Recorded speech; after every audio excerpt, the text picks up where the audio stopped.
ప్రజల్లో ఆదరణ పొందేందుకు ప్రయత్నం చేస్తున్న రేవంత్ రెడ్డి ప్రభుత్వంపై బీఆర్ఎస్ నేతలు మైండ్ గేమ్ మొదలు పెట్టేశారు.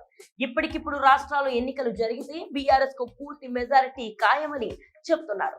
జాతీయ మీడియాకు చెందిన ఓ సంస్థ నిర్వహించిన సర్వేలో ఈ మేరకు ఫలితం వచ్చిందని చెప్తున్నారు.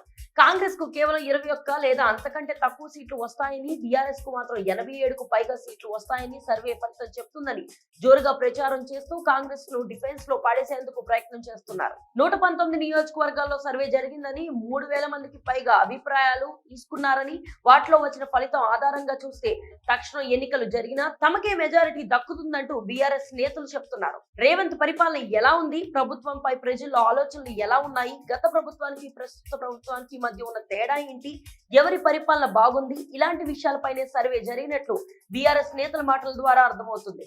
ఇదే సమయంలో నిరుద్యోగులకు భారీగా నిధులు కేటాయిస్తూ రేవంత్ ప్రభుత్వం ఒక కొత్త పథకాన్ని ప్రకటించింది.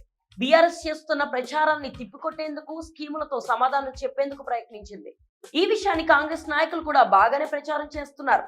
సర్వే ఫలితాల్లో పారదర్శకత ఉందని చెప్తున్నారు. బీసీలకు రిజర్వేషన్లు ఇచ్చి తీరుతామని, ఎస్సీ, ఎస్టీ, బీసీ, మైనారిటీ నిరుద్యోగులకు ఒక్కొక్కరికి 3 లక్షల రూపాయలు చొప్పున సహాయం చేసేందుకు 6,000 కోట్ల రూపాయలు కేటాయించినట్లు వివరించారు. ఇంత సంక్షేమం చేస్తుంటే ప్రజలు బీఆర్ఎస్ కు ఎందుకు అండగా నిలుస్తారని ప్రశ్నిస్తున్నారు. వారు చేస్తున్న ప్రచారాన్ని ప్రజలే తిప్పికొడతారని చెప్తున్నారు.